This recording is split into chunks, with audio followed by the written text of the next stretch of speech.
पाहता गोवळी खाय त्यांची उष्टावळी करीती नामाचे चिंतन गडी कानोबाचे ध्यान आले द्यावे दाई धावे वळतिया मागे गाई करीती नामाचे चिंतन घडी कानोबाचे ध्यान एके ठाई काला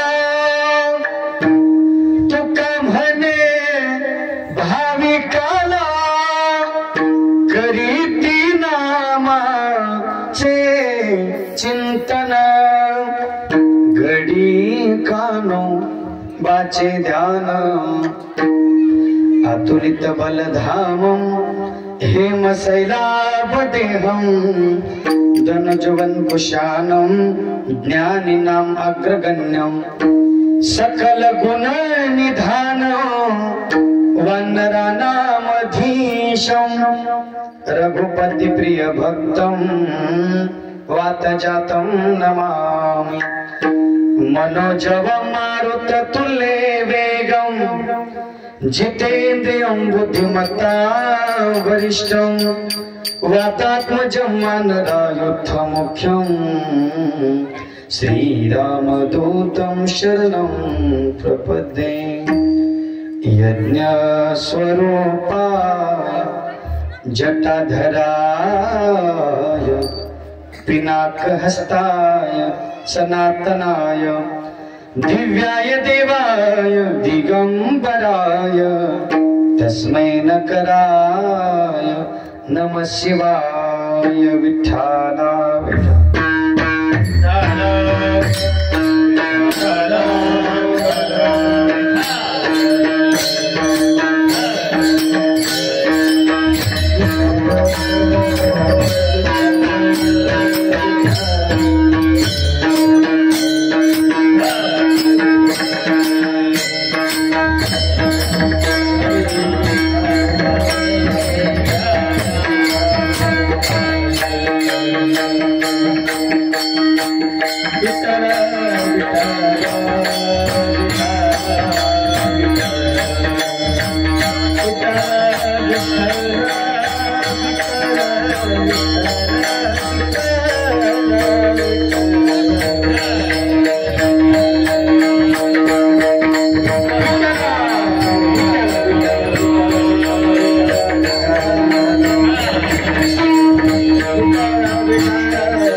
तरुण बांधव पुढे इथे चैतन्याचा चितकळा वैराग्यांचा पुतळा भक्तीचा जिव्हाळा आणि प्रेमाचा मळा असणारे आमचे जगद्गुरु तुकाराम महाराज आजच्या अभंगामध्ये ज्या गोपाळांनी ज्या गोपिकांनी अनंत जन्म निष्काम सेवा केली त्या सेवेचं फळ म्हणजे आजचा अभंग आहे. चिंतनला बोलण्यापूर्वी पावन पवित्र आणि सुंदर गाव आपल्या कोळवाडीमध्ये 2 दिवसीय कीर्तन महोत्सव आणि अन्नदान सर्व कोळवाडी ग्रामस्थ मंडळीने हा सुंदरसा कार्यक्रम या ठिकाणी ठेवलेला आहे. हनुमंतराया यांच्या वर्धापनिमित्त हा सुंदर कार्यक्रम जन्म लेकरांना सांगतो आणि सर्व गावकरी एकत्र येऊन दृष्ट लागावी नजर लागावी असा कार्यक्रम तुम्ही केलेला आहे. या ठिकाणी आमचे कीर्तनकार गुरुस्थानी असणारे गायन सम्राट सोपान काका महाराज बोबडे बाबा या ठिकाणी उपस्थित. एकदा टाळ्या वाजवा. आणि त्यांचे सर्व तथा आम्ही शिष्यगण या ठिकाणी आमचे रमेशराव असतील बालगोपाळ सर्व या ठिकाणी उपस्थित आहेत. भगवा दादा श्रीराम महाराज या ठिकाणी उपस्थित आहेत. युट्यूब चॅनल आहे माऊली साऊंड सिस्टीम आपल्या पालमची 1 नंबरची ती साऊंड सिस्टीम आहे. आणि मला आनंद वाटला. छोटी वाडी आहे आपली पण या ठिकाणी कमी का थोडा मारुतीरायांचा हनुमंतरायांचा हा उत्सव चांगल्या प्रकारचा करण भाऊ रामभाऊ या ठिकाणी आपण करत आहोत. एकच वाक्य सांगतो. अनन्य भावाने जर आपण मारुतीरायाला शरण गेलो त्यांचा अभिषेक केला त्यांचं रोज दर्शन घेतलं हनुमान चालीसा जर वाचला तर आपल्याला काय कमी पडणार नाही. दत्तराव ऐका. हरी भरी पेड़ पर सुखी डाली नहीं होती मुस्कुराते ओठों पर कभी गाली नहीं होती जो जाए अनन्य भाव से शरण मेरे मारुती राया को उसकी झोली कभी खाली नहीं होती. म्हणून ज्यांनी अनन्य कारण यश थोरविला मारुती यश नावाचा गुण हा मारुती रायाकडे आहे आणि ते आपल्या गावाला यश देण्याचं काम करत आहे. विठ्ठला विठ्ठला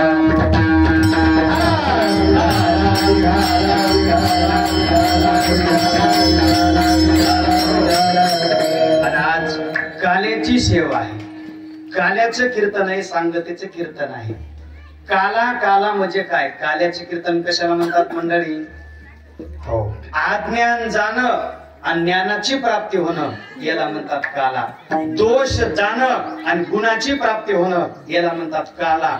जीवानं शिवरूप होणं याचं नाव आहे काला. वा, आजच्या कीर्तनाला काका काल्याचं कीर्तन म्हणतात. आता मला सांगा, जे काल्या करता लागणारे साधन आहेत कोणते? दही आणि लाही. तर मला सांगा मंडळी, दह्याचा रंग कसा आहे? पांढरा. वा. आणि लाहीचा रंग कसा आहे? वा, क्या बात आहे, पांढरा. आणि दोन्ही जर नाना मिक्स केलं तर कोणता रंग तयार होतो? पांढरा. बरोबर. दही कसं आहे? पांढरं. लाही कशी आहे? आणि दोघांना मिक्स केलं तरी काय होतंय? पांढरं. पण आजच्या कीर्तनाला कोणतं कीर्तन म्हणतात? काल्याचं कीर्तन का म्हणतात दत्तराव? कारण काळ्या कृष्णाची कृपा दृष्टी या प्रसादावर होती म्हणून याला काल्याचं कीर्तन म्हणतात.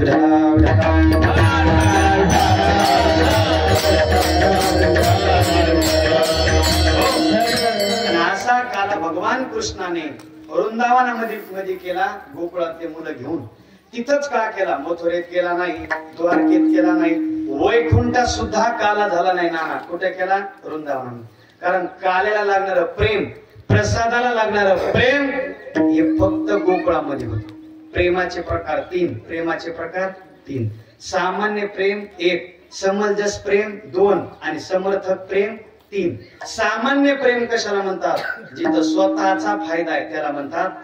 दुसऱ्याची दाढी पेटली तर हरकत नाही, पण मी बिडी पेटावी याला सामान्य प्रेम म्हणतात. हेची दान देगा देवा, शेजाऱ्याला कोरोना व्हावा.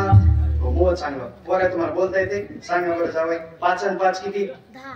काय हुशार आहे. वा. आणि 10 आणि 10 आणि 20 आणि 20 काय लेकरं गोडे. शाबास. मला सांगा, शेजाऱ्यातून आपलं कसं असते? शेजाऱ्यात जर एक गाडी घेतली तर आपल्या किती घ्या वाटतात?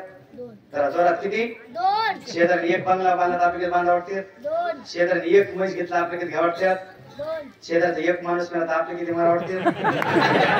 याला कीर्तन शब्द कापूस येतात.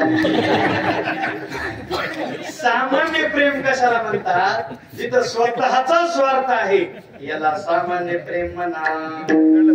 समंजस प्रेम माऊली. समंजस प्रेम कशाला म्हणतात? नाना हसते कीर्तन सक्सेस झालं. समंजस प्रेम कशाला म्हणतात? ऐका.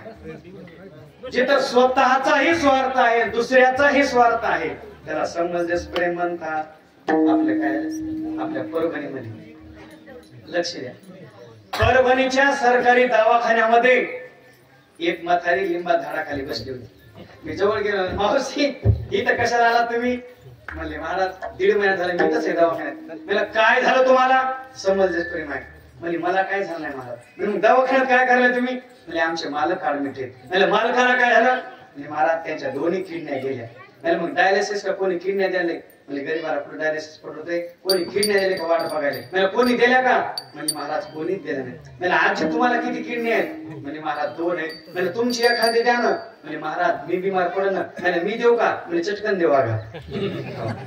म्हणजे मलाही धक्का लागू नये आणि मालकाचंही चांगलं व्हावं याला समंजस प्रेम म्हणतात. पण हे काल्या करता लागत नाही. समर्थक प्रेम त्याला म्हणतात. जिथं स्वतःच्या प्राणाचा विचार केला जात नाही, समोरच्याचा हिताचं बोलल्या जातं त्याला समर्थक प्रेम म्हणतात. आणि असं समर्थक प्रेम जगामध्ये मायबाप, संत आणि देव आणि भगवंत आपल्याकडे करत असतो.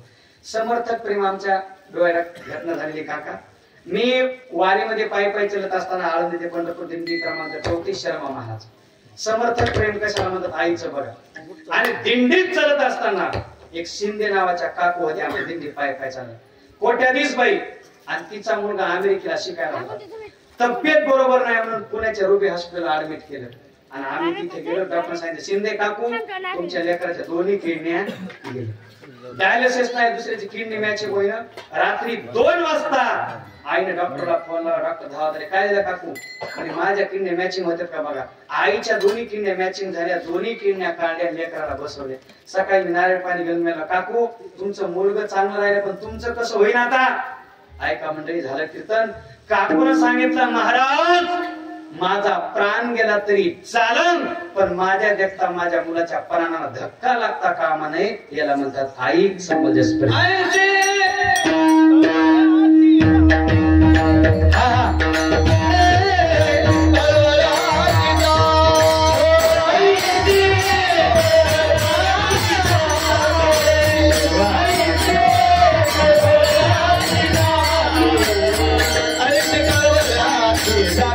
Hare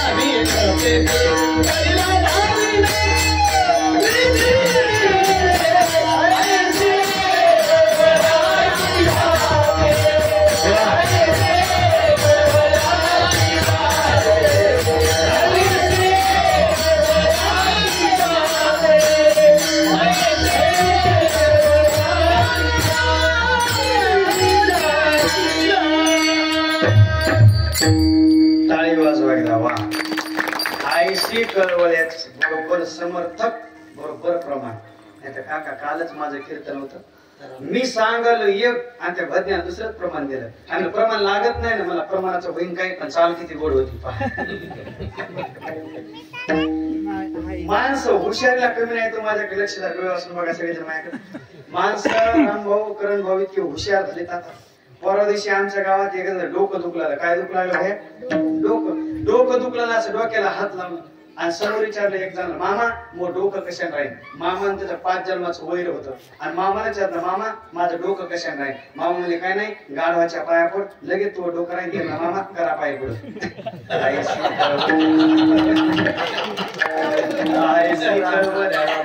जेवल्याशिवाय जाऊ लागेल.